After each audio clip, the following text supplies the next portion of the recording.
Ads లేకుండా latest episodes చూడండి. కానీ అత్తారింట్లో ఉండాల్సిన నా కూతురు పుట్టింట్లో ఉంది. తిరిగి మా ఇంటికి వస్తుంది కమలా. ఎలా వస్తుంది వదినా? మీ అబ్బాయి కోపం ఆవేశం చూశాక కూడా కలలో కూడా నా బిడ్డ మళ్ళీ ఆ గడప తొక్కుతుందన్న ఆశ కూడా లేదు. తప్పు చేసి నేనే తప్పు దిద్దుకుందాం అనుకుంటున్నాను. ఏ తప్పు చెయ్యని శ్రీవల్లి ఎందుకు శిక్ష అనుభవించాలి కమలా? శ్రీవల్లి తనింటికి తను తిరిగి రావడం కల కాదు, భ్రమ అంతకన్నా కాదు, నిజంగా జరిగి తీరుతుంది. శ్రీవల్లి నా ఇంటికి తప్పకుండా వస్తుంది. నిజమనే దానికి మీంట్లో స్థానం ఎక్కడుంది వదిన గారు? ఆ నిజమే గ్రహిస్తే పరిస్థితి ఇప్పుడు ఇలా ఉండేది కాదు కదా. గ్రహించే శక్తి నా కొడుక్కే ఉండుంటే నీ కూతురి కాపురానికి గ్రహణం పట్టేది కాదు. సర్లే, ఎంతటి గ్రహణమైనా ఎంతసేపు ఉంటుంది? కొన్ని గంటలే కదా. ఆ నీడలు విడిపోయేలా చేయాలి. మళ్ళీ వాళ్ళిద్దరూ కలిసుండేలా మనమే పూనుకోవాలి. అదెలా సాధ్యం వదినా? నేనేదైనా ప్లాన్ చేస్తే నీకు ఫోన్ చేస్తాను. నువ్వు నాకు సహకరించు చాలు. నా కోడలు శాశ్వతంగా నా ఇంట్లో ఉంటుంది. కన్న కూతురి కాపురం బాగుపడుతుందంటే ఏ తల్లి కాదంటుంది వదినా? ఏం చెయ్యాలో చెప్పండి.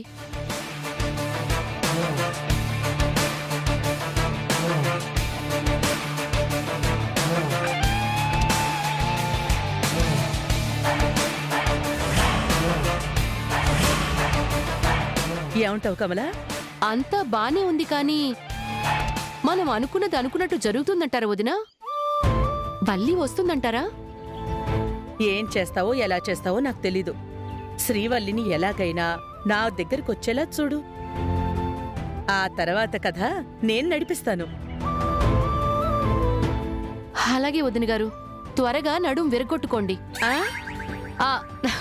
క్షమించండి, అదే త్వరగా నడుం విరగొట్టుకున్నట్టు నటించండి అనబోయి.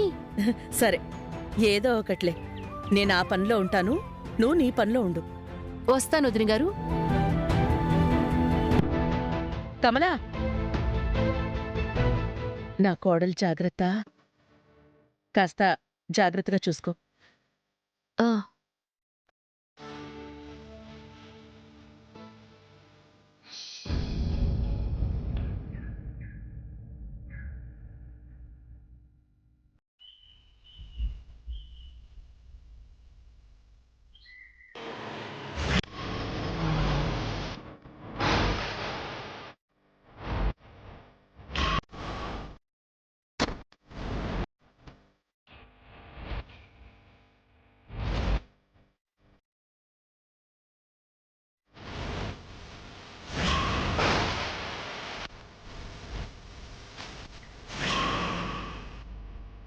హలో శ్రీవల్లి.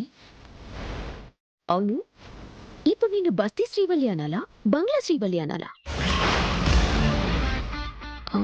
బంగ్లాలో స్థానం లేదు, ఆ స్థానం ఇచ్చిన మొగుడు లేడు. అక్కడ తంతే ఇక్కడికొచ్చి పడ్డావు కాబట్టి ఇప్పుడు పూర్తిగా బస్తీ శ్రీవల్లివి. ఈ వల్లిని బంగ్లాలో ఉన్న బస్తీలో ఉన్న వైఫ్ ఆఫ్ సామ్రాట్ అంటారు. మరి నిన్నేమంటారు? పెండ్లంటే ఓ పవిత్ర బంధమని తెల్వని ఆడది అనాలా, గా బంధం విలువ తెల్వని గాడిద అనాలా? శ్రీవల్లి, నీ బతుకు నాశనమైనా ఇంకా నీ పొగరు తగ్గలేదు. భర్త కొరకు బతుకుతూ, భర్త కష్టంలో పాలు వంచుకుంటూ, భర్త కొరకు పానమైనా ఇచ్చే నాది పొగరైతే గట్లనే అనుకో. గా పొగరు నీ గర్వాన్ని అణచనీకి, నిన్ను పడగొట్టనీకే యూజ్ చేస్తా. ఏంటి నువ్వు యూజ్ చేసేది? చూసావుగా, ఈ జ్వాల పంతం పడితే అంతమేనని ఎలా ప్రూవ్ చేశాను. చూసావుగా, ఈ జ్వాల పగబడితే బంధాలు తెగిపోయి భర్తతో విడిపోయి ఎలా బస్తీలో పడ్డావో ప్రాక్టికల్ గా అర్థమైందనుకుంటా. నీ అస్వంటి నక్కలు తెంచితే తెగిపోనికి నా భర్తని నన్ను ముడేసింది మామూలు తాడు కాదు, వేద మంత్రాలు అద్దుకున్న పసుపు తాడు.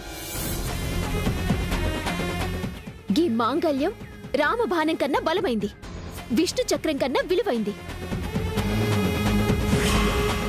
దీని జోలికి రాకు, చచ్చిపోతావు. చా, ఇప్పుడు జరిగిందేంటమ్మా? ఒకే ఒక్క దెబ్బతో నీ కడుపు కాకెత్తుకెళ్ళింది. నీ నాటకం బయటపడింది. నా దెబ్బకి నీ జీవితం అతలాకుతలమయ్యింది. మీ ఇద్దరి నడుమ మళ్ళీ కలవలేనంత అగాధం ఏర్పడింది. మబ్బులు గమ్మిన మొగుల్ని చూసి ఇక వెళ్తురే రాదనుకుంటూ నీ భ్రమ. చూడు జ్వాల, మబ్బులు తాత్కాలికం, మనసులు శాశ్వతం. గా మనసులు కాస్త దూరంగున్నాయి, ఇడిపోలే. గవి తొందరలోనే కలుస్తాయి. అప్పుడొచ్చే వెలుగును చూసి తట్టుకుంటూ నీతోటి కాదు. ఇంకా నీకు నమ్మకముందా? ఈ జ్వాల ఎత్తేంటో పై ఎత్తేంటో అనుభవించాక కూడా నువ్విలా మాట్లాడుతున్నావంటే నిన్ను చూస్తే జాలేస్తోంది. ఇప్పటిదాకా బోడిపోయింది నువ్వు, నా భర్తని గెలిపించుకుంది నేను, అది మర్చిపోకు. కానీ ఇప్పుడు నీ భర్త అతి దారుణంగా నా చేతిలో ఓడిపోతున్నాడు. ఆ గుడ్ న్యూస్ చెప్తావని నేను ఆపాను. నన్ను మహా అంటే గీ రోడ్లు ఆపగలిగినావు, కానీ నా భర్తని బిజినెస్ లో ఆపలేవు. గది నీతోటి అయ్యేది కాదు. అయితే ఏడవడానికి రెడీగా ఉండు. హే, నా జోలికొచ్చినావు, ఇడిచిపెట్టినా, నా సంసారం కోసం నీకు ట్రై చేసినావు, నేను ఊకున్నా. కానీ నీకు ఇదివరకే చెప్పినా, నా భర్తకి నీకు నడుమ నేనున్నా. నన్ను దాటుకొని ఆయన నీడని కూడా నువ్వు టచ్ చేయలేవు. చూద్దాం, ఏందే చూసేది? నీ ఎత్తులతో జిత్తులతో నా మొగుడి షర్ట్ మీద బటన్ కూడా ఊడది. నువ్వు కామ్గుంటేనే నీ ఆరోగ్యం మంచిగుంటది. కాదని నా భర్త మీదకి కాలు దువ్వినవనుకో, నేను నీ మీద కాన్సన్ట్రేట్ చేయాల్సి వస్తుంది. గీ బస్తీ శ్రీవల్లి దెబ్బ పడితే నీకు అస్థికలు కూడా మిగిలాయి. మాటలు కాదు, చేతలు చూస్తావు. ఈ జన్మలోని కాదు, ఏ జన్మలో కూడా ఇక మీ ఇద్దరిని కలవనివ్వను. ఇప్పుడు వైఫ్ ఆఫ్ సామ్రాట్ అని చెప్పుకునే నువ్వు అసలు నీకంటూ కేర్ ఆఫ్ లేకుండా చేస్తాను చూడు.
చెప్పరా. అరే ఎక్కడున్నావురా? వస్తున్నాను. టెండర్కి సంబంధించిన మీటింగ్ స్టార్ట్ అవుతుందిరా. వస్తున్నానని చెప్పాను కదరా. రేయ్, అన్నిట్లా ఇది అల్లాటప్ప టెండర్ కాదురా, గవర్నమెంట్ వాళ్ళ ప్రెస్టీజియస్ టెండర్ రా ఇది. ఎంత ప్రెస్టీజియస్ టెండర్ అయినా మనకు కాక ఎవరికొస్తుంది? 15 మినిట్స్లో అక్కడ ఉంటాను. ఏముంటావో ఏంటో, త్వరగా వెళ్ళరా బాబు.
శ్రీవల్లి,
శ్రీవల్లి ఏమైంది?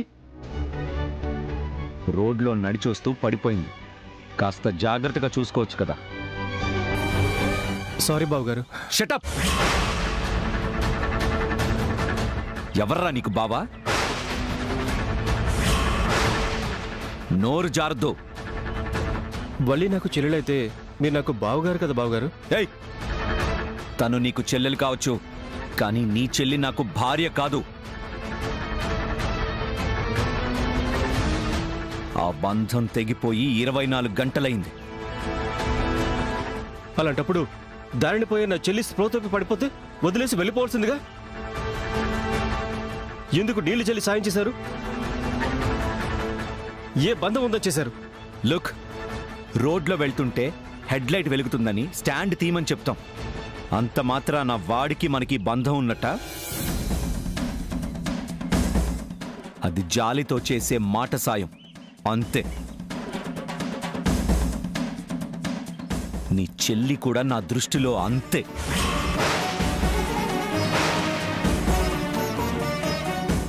బావగారు అనియా,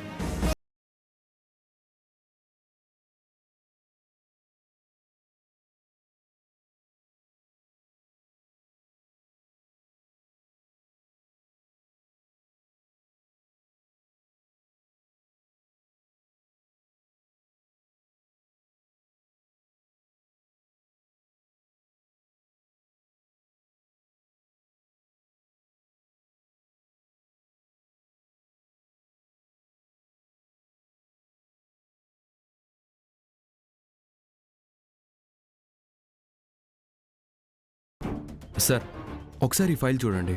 ఇందులో మేము గవర్నమెంట్కి ఇవ్వబోయే ప్రొడక్ట్, దాని క్వాలిటీ, అన్ని వివరాలు ఇందులో ఉన్నాయి.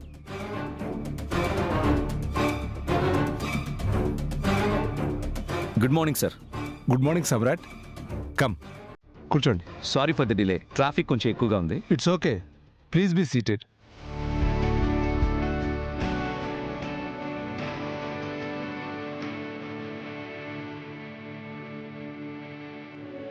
మిస్టర్ సామ్రాట్, ఇప్పటిదాకా మీ సామ్రాట్ టెక్స్టైల్స్ అన్ని ప్రైవేట్ టెండర్స్నే సొంతం చేసుకుంది.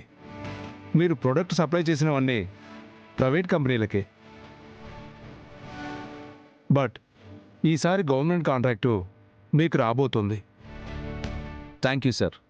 ఇప్పటిదాకా ప్రభుత్వం పక్క రాష్ట్రాలకు సంబంధించిన టెక్స్టైల్స్ కంపెనీలనే వినియోగించుకుంది. కానీ ఈసారి మన రాష్ట్రంలో ది బెస్ట్ కంపెనీకి ఇంత పెద్ద కాంట్రాక్ట్ ఇవ్వాలని నిర్ణయించుకుంది. ఆఫీసర్స్ అందరూ ఏకగ్రీవంగా మీ కంపెనీనే సజెస్ట్ చేశారు. మా కంపెనీ మెటీరియల్ అంత క్వాలిటీతో ఉంటుంది సార్. యా, అందుకే కదా ఇంత ప్రెస్టీజియస్ ప్రాజెక్టు మీకు అప్పచెప్తుంది. 1 కోటి మంది పిల్లలకి, 1,00,000 మంది ఫ్యాకల్టీకి డ్రెస్సెస్ అందించాలని సంకల్పించింది. ఇంతటి మహాత్తర యజ్ఞాన్ని నెంబర్ 1గా ఉన్న మీ కంపెనీకి అప్పచెప్పిందంటే ఒక్కసారి ఆలోచించండి, మీ మీద ఎంత బాధ్యత ఉందో. సార్, నేను బిజినెస్ స్టార్ట్ చేసి 10 ఇయర్స్ దాటింది. నంబర్ 1 పొజిషన్లో నా కంపెనీ 6 ఏళ్లగా ఉంది. ఎప్పుడు బాధ్యతని మర్చిపోను సార్. Good, very good. ఇన్ని కోట్ల కాంట్రాక్ట్ని కేవలం మీ కంపెనీ రిప్యుటేషన్ మీదే మీకు ఇస్తుంది. ఒక్కసారి మీరు అందివ్వబోతున్న ప్రోడక్ట్ గురించి ఎక్స్ప్లెయిన్ చేయండి.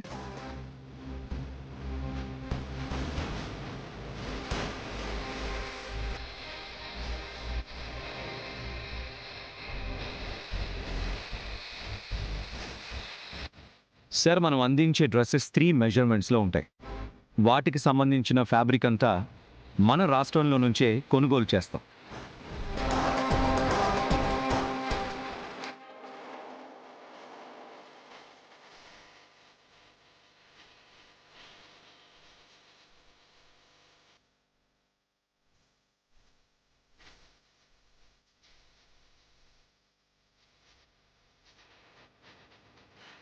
సో టోటల్ గార్మెంట్స్ 60 or 70 డేస్లో డెలివరీ ఇస్తాం సార్.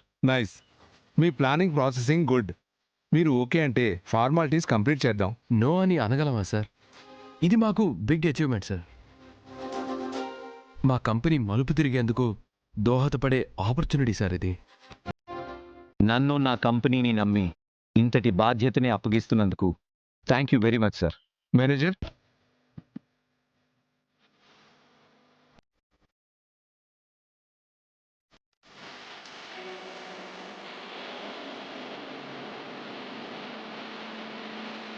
ఒక్కసారి చదువుకొని సైన్ చేస్తే మేము మొదటి విడత ఫండ్స్ రిలీజ్ చేసే ఏర్పాటు చేస్తాం. Sure sir.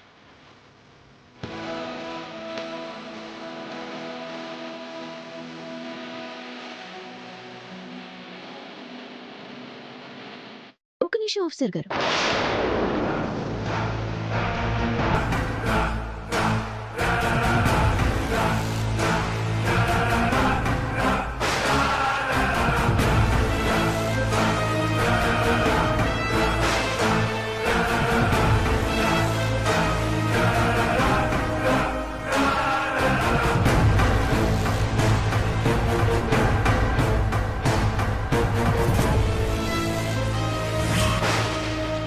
నువ్వెందుకొచ్చావు ఇక్కడికి?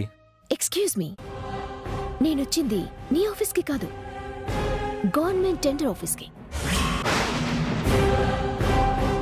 చెప్పండి జ్వాలా గారు. చెప్పడానికి ఏముంది సార్, ఇన్ని కోట్ల విలువ చేసే కాంట్రాక్ట్ ఒక కంపెనీకి ఇచ్చినప్పుడు మంచి చెడు ముందు వెనక ఏవి చూడరు సార్?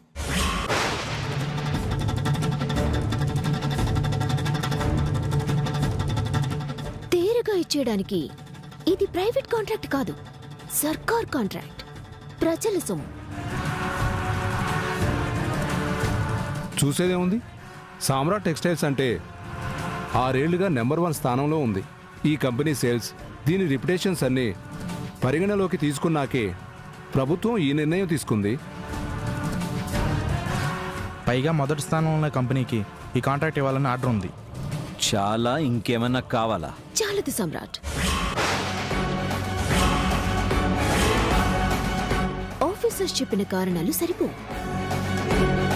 వాళ్ళు చెప్పినవన్నీ నీకు ఓ అవార్డు రావడానికో, ఓ శాల్వా కప్పడానికో, నిన్ను వేదికల మీద పొగడ్డానికో, నెంబర్ 1 అని నీ మెడలో ట్యాగ్ వేయడానికో పనికొస్తాయి. కానీ గవర్నమెంట్ ప్రతిష్టాత్మకంగా తీసుకున్న ఓ కాంట్రాక్ట్ ఇవ్వటానికి ఇంకా చాలా కావాలి.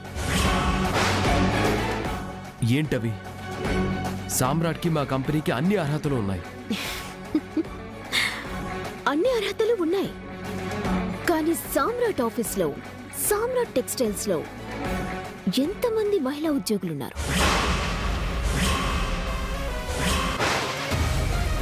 ఒక ప్రైవేట్ సంస్థ ఓ కంపెనీకి కాంట్రాక్ట్ ఇవ్వాలన్నా ఆ కంపెనీలో 33% మహిళా రిజర్వేషన్ ఉండాలి, 33% మంది లేడీ ఎంప్లాయీస్ ఉండాలి. అలాంటిది ఒక ప్రభుత్వం ఇంతటి కాంట్రాక్ట్ ఇవ్వాలంటే ఈ 33% మహిళా ఉద్యోగులు మ్యాండేటరీ. అలాంటిది ఒక్క మహిళా ఉద్యోగైనా మీ కంపెనీలో ఉన్నారా? ఏంటా సిల్లీ క్వశ్చన్ జ్వాలా గారు? మహిళా ఉద్యోగులు లేకుండానే సామ్రాట్కి ఈ కాంట్రాక్ట్ ఇస్తున్నాం అనుకుంటున్నారా? అయితే వాళ్ళ కంపెనీలో ఆడ ఉద్యోగులు ఒక్కరైనా ఉన్నారని, కనీసం ఆడ పొరుగైనా ఉందని చెప్పమనండి ఆఫీసర్. ఏంటి సామ్రాట్, నీ కంపెనీలో లేడీ ఎంప్లాయీస్ లేరా? ఉన్నారని చెప్పండి. లేదు సార్, ఉండరు కూడా. అయితే ఈ కాంట్రాక్ట్కి నువ్వు అనర్హుడివి సామ్రాట్. ఆ మాట చెప్పడానికి నువ్వెవరు? నీకేం అర్హత ఉంది? సామ్రాట్, తనకి అర్హత లేకపోవచ్చు, కానీ ప్రభుత్వం తరపున వచ్చిన మాకు అర్హత ఉంది. 33% లేడీ ఎంప్లాయీస్ లేకపోతే ఈ కాంట్రాక్ట్ మీకు రాదు. సార్, దానికి దీనికి సంబంధం ఏంటి సార్? మీకు కావాల్సింది క్వాలిటీ, టైంకి డెలివరీ. అది నేనిస్తాను. అది చెల్లదు, చట్టం అంగీకరించదు. నువ్వు మాట్లాడకు. ఇది నాకు గవర్నమెంట్ ఆఫీసర్స్కి సంబంధించిన విషయం. మనమే మాట్లాడదాం సామ్రాట్, కానీ రూల్స్కు వ్యతిరేకంగా వెళ్ళలేం.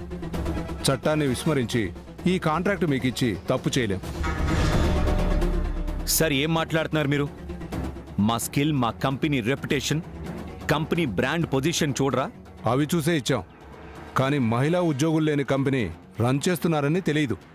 కాబట్టి మీకు 2 days టైం ఇస్తున్నాను. చట్ట ప్రకారం 33% లేడీ ఎంప్లాయీస్ని భర్తీ చేసి నాకు ఫోన్ చేయండి. ఈ కాంట్రాక్టుకు సంబంధించి ఫార్మాలిటీస్ పూర్తి చేద్దాం.